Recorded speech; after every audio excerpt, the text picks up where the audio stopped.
De volta com o Lance na Rede, nesse segundo bloco a gente fala de Botafogo e Fluminense. E tem coisas que realmente só acontecem com o Botafogo, viu?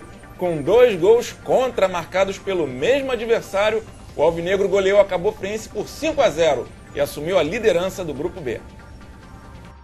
Em Macaé, Cabo Friense e Botafogo se enfrentaram pela segunda rodada da Taça Guanabara. Aos 23 minutos, jogada de Somália pela esquerda e Renato Cajá mandou no travessão. 1 minuto depois, o Botafogo ganhou um 12º jogador. E eu não estou falando da torcida não. Lucas pôs a bola na área e Goeber fez contra o seu próprio patrimônio. 30 minutos e o capitão da Cabo Friense aprontou mais uma. Cajá cruzou e Goeber, totalmente precipitado, fez o segundo. Inacreditável, Botafogo 2-0. Na etapa complementar, a Cabo Friense até balançou a rede, mas Felipe estava impedido. Aos 30 minutos, Renato Cajá fez o terceiro do fogão.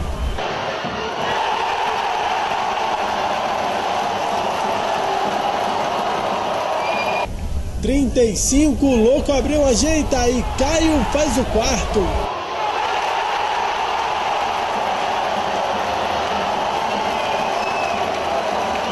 E tinha mais gol alvinegro, Antônio Carlos aos 41 de cabeça.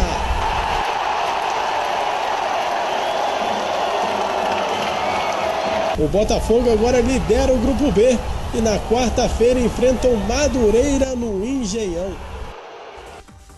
Aí a Cabo Friense mais uma vez decepcionando, o time com pior campanha até o momento da competição, nenhum ponto ganho e saldo de gols negativo em 8, menos 8 para Cabo Friense. O Botafogo não tem nada a ver com isso e já que o Goeber quis fazer uns golzinhos a favor, né, do Botafogo, que seja, né? Pois é, ele deveria receber uma camisa autografada do jogador do Botafogo de presente, craque da rodada. Mas eu estou satisfeito com o Botafogo, primeiro porque esse não é o time ainda titular do Botafogo. Metade desses jogadores devem permanecer quando o Botafogo tiver o elenco completo. E mesmo assim o time já está indo bem, né? Já fez uma boa partida contra o Duque de Caxias, que para mim é o melhor dos pequenos até o momento, né? E imagina quando entrar o Michael Suel, os outros jogadores, né? O Herrera está voltando aos poucos. Tem o lateral esquerdo, o Márcio Azevedo, que entrou muito bem, né, no jogo de estreia do Botafogo na temporada. Então, o time do Botafogo tem tudo para crescer muito durante o ano e com uma diferença dos últimos anos. Tem elenco, parece que dessa vez tem elenco. O Alessandro e o Rafael, que eram 2 jogadores que a torcida contestava bastante, já estão no banco, o que é uma vitória, né, querendo ou não. Então o Botafogo tem tudo para ter uma temporada muito boa em 2011. O próprio Joel reconhece que o time ainda está sendo armado, ele ainda precisa, como você falou, ainda espera pelo Michael Suel, outros jogadores chegando, enfim. E um assunto que ficou muito latente durante esses últimos dias foi com relação ao Louco Abreu. E parece que a equipe respondeu dentro de campo que isso está superado, né? Esse atrito, digamos assim. Até porque houve uma reunião interna, né, longa até. 2 horas. Mas o Louco Abreu escreveu uma carta no site oficial dele, tentando explicar a situação, mas eu acho que isso ainda vai dar um pouco mais de pimenta, né? Que no fim da carta ele se coloca disponível até para sair do Botafogo, ele diz que não foi nada demais, e realmente eu acho que não foi. Ele fez um meia-culpa, né? Ele deu a opinião dele, acho que poderia ter dado internamente. Ele disse que a imprensa exagerou, mas é claro, né? Num clube grande, ele como jogador importante que é para o Botafogo dar uma declaração dessas, isso não pode ficar sem ser percebido. Não tem como não repercutir. Né? Mas eu acho que não vai dar em nada, o Joel sabe lidar com esse tipo de situação. Espero que isso não atrapalhe. E como eu disse, eu acho que o Botafogo tem tudo para ter um ano bem interessante. Na próxima rodada, o Botafogo enfrenta o Madureira, que perdeu as 2 primeiras no campeonato. O tricolor suburbano aposta na velha fórmula de misturar jovens promessas com jogadores veteranos. E eu fui até Conselheiro Galvão durante a pré-temporada do time e fiz uma matéria com os astros. Vamos dar uma olhada.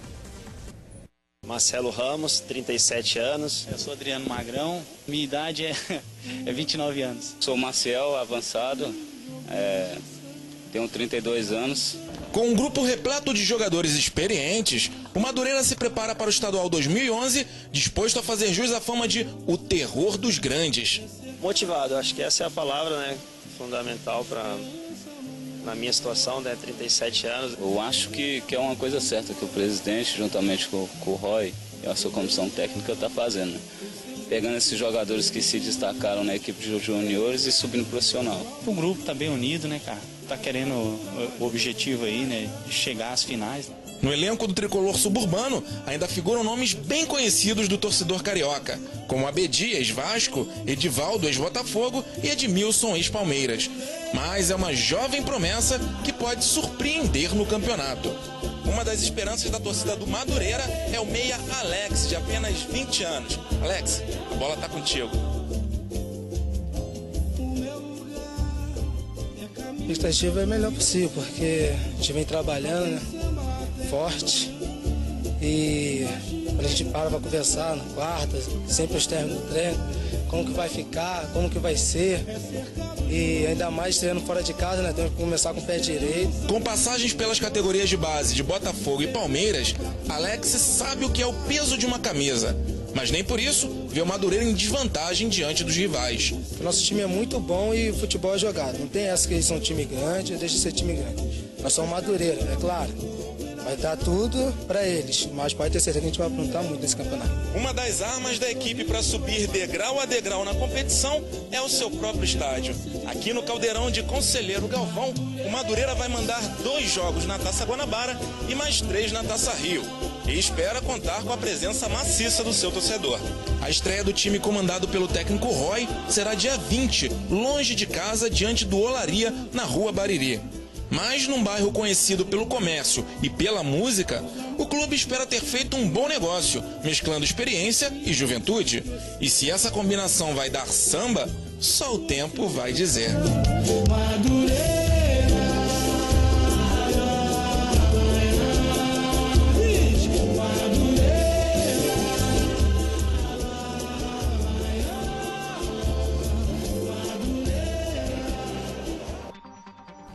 É isso, só o tempo vai dizer, mas por enquanto não está muito bom não. O time perdeu para o Olaria e perdeu para o Bangu também. Na próxima rodada enfrenta o Botafogo.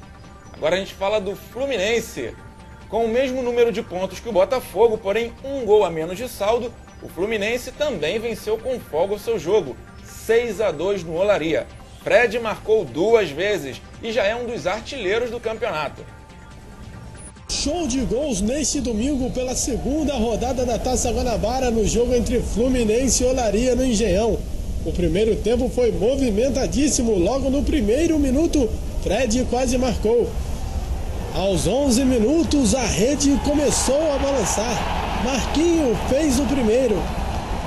Mas nem deu tempo de comemorar porque 1 minuto depois Felipe deixou tudo igual. 17 minutos, pênalti de Valência sobre Ivan.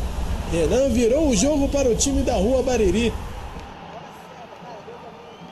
Aos 26, Fred deixou tudo igual. Aos 37, o Olaria quase fez o terceiro com Renan.